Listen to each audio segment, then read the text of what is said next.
termine la série de conférences avec ICM Connect, la série de podcasts miniers avec Dany Bélanger. Bonjour, Dany. Bonjour. Dany, c'est un peu grâce à toi que le podcast minier qui a été quand même invité au CIM Connect. Oui, mais ça me fait plaisir. Merci de votre présence. C'est excellent. Fait que toi, Dany, tu étais en charge de la programmation, je pense, par rapport à ICM, c'est ça? Oui. Donc, mes fonctions formelles sont chair de l'exposition au complet. Et puis, j'ai travaillé depuis le mois de mai l'année passée avec la permanence de l'ICM à Montréal pour trouver tous les conférenciers, trouver les gens dans les programmes techniques. Donc, on est très fiers cette année, plus de 6 000 personnes qui vont participer à la conférence, 280 papiers techniques qui vont être présentés. Et cette année, on a innové. Ça fait partie de la conférence, l'innovation. On a innové avec 6 présentations. Donc, il y en a qui roulent présentement au 5e étage, qui sont sur l'innovation dans les mines. Donc, l'ICM est connu comme une belle société très technique, avec beaucoup d'informations pour les ingénieurs. Mais en même temps, on veut attirer les opérateurs et avoir plus une vision de ciel bleu. Qu'est-ce qui se passe? Qu'est-ce qui s'en vient? Donc, avec les besoins énergétiques qu'on a au pays et toutes les transitions politiques qu'on vit présentement, c'est le temps de parler. Et puis, on a 6 très belles présentations qui se font mardi et mercredi qui parlent de la transition énergétique et l'innovation. Donc, on est très fiers de ça et on espère que ça fonctionne bien. D'ailleurs, il y a une session qui est présentement en déroulement, qui est pleine, avec 150 personnes. C'est qui fait la présentation présentement? Aujourd'hui, c'est SMS qui est le champion de la présentation. Ils ont 5 présidents de mines avec eux. Ils vont parler de les défis de l'énergie, le besoin d'énergie qui s'accrue à chaque année et aussi la transition dans les nouvelles technologies. Quel autre sujet qu'on peut penser dans les 6 présentations que tu mentionnais? Suite à celle-là, il y a Nouveau Monde Graphite, notre mine ici au Québec, qui va présenter les défis qu'ils ont à lancer leur mine, qui va être complètement électrique. Je pensais que c'était... OK, j'ai vu Martine Paradis hier, je pensais que c'était passé... Non, mais là, cet après-midi, Anup, le vice-président des opérations, présente et il va être appuyé par Caterpillar. Ils vont parler de leur nouvelle flotte minière électrique. Donc, on est très heureux de ça. C'est bien, c'est au Québec. On passe d'Hydro-Québec, on passe d'une mine électrique. C'est la première au monde, donc on est très, très heureux qu'il va le présenter aujourd'hui.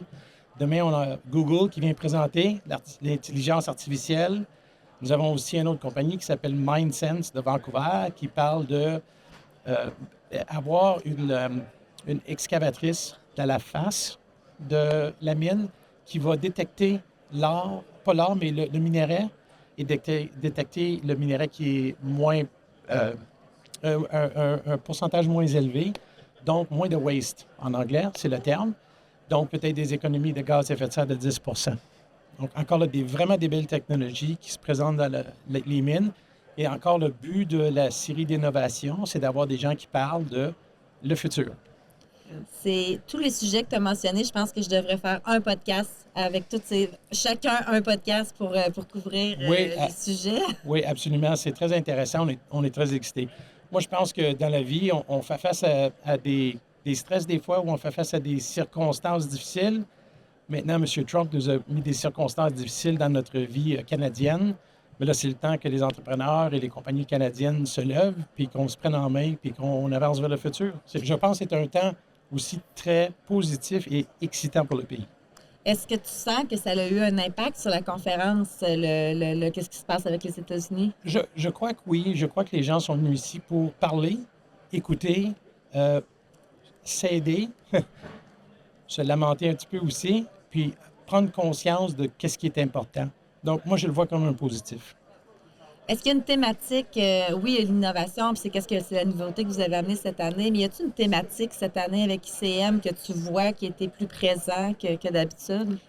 Je pense que le niveau de communication est plus élevé. Je le vois. Quand je parle aux gens, les gens sont vraiment intéressés. Des fois, il y a des gens qui viennent ici juste pour venir, ils passent à travers d'émotions, mais spécialement à Montréal, les deux cultures se rencontrent. On a une belle permanence ici. Donc, je suis très heureux de voir le sentiment que les gens ont. Là. La sensation de la convention est très positive.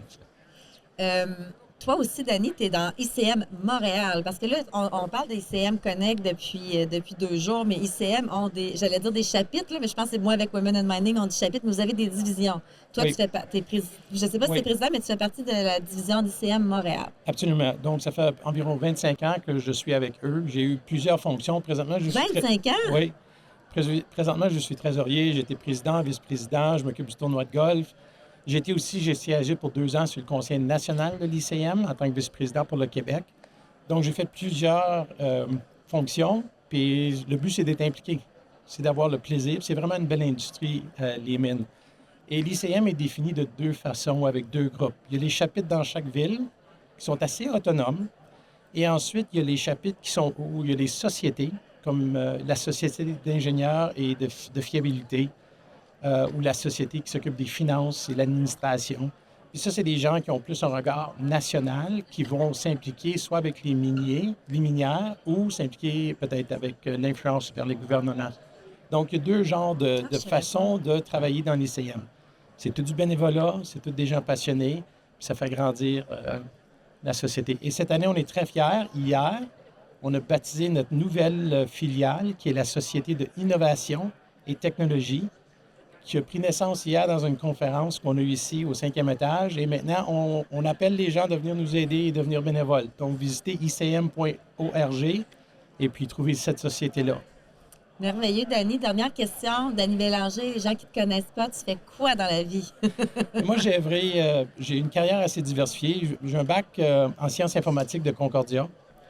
J'ai programmé pour 6 mois dans ma vie, puis je dis plus jamais. Mais vraiment plus jamais. J'ai su faire durant mon bac, puis suite à ça, j'ai su faire. Et ensuite, je suis rentré dans la vente d'équipements lourds. Durant ma jeunesse, j'ai bien aimé ça. J'ai navigué, j'ai travaillé dans les compagnies de finances, dans les départements de crédit. J'ai retourné dans les ventes d'équipements chez Komatsu. J'ai eu vraiment un beau 9 ans avec eux dans les équipements miniers. J'ai travaillé 9 ans pour un contracteur minier. J'avais une flotte de 175 pièces d'équipements lourds à ma charge, donc encore une belle expérience. J'ai aussi travaillé dans quelques projets de redressement d'entreprise à haut niveau, soit dans une industrie connexe et aussi un contracteur d'envergure ici dans la grande région de Montréal. Et là, je suis retourné chez Brand Tractor comme vice-président des opérations pour le Québec. Bravo. Merci. Merci beaucoup, Dani, pour le temps. Merci aussi pour l'opportunité qu'on soit ici à ICM Oui. Connect. Puis, prochain ICM, c'est Vancouver. C'est ça. L'année prochaine, Début début mai, ça va être annoncé bientôt sur le site Web. J'espère que tu vas te présenter Oh, on espère et d'être là. puis représenter les francophones de l'ICM sur la base nationale. Merci, Dani. Merci, Manon.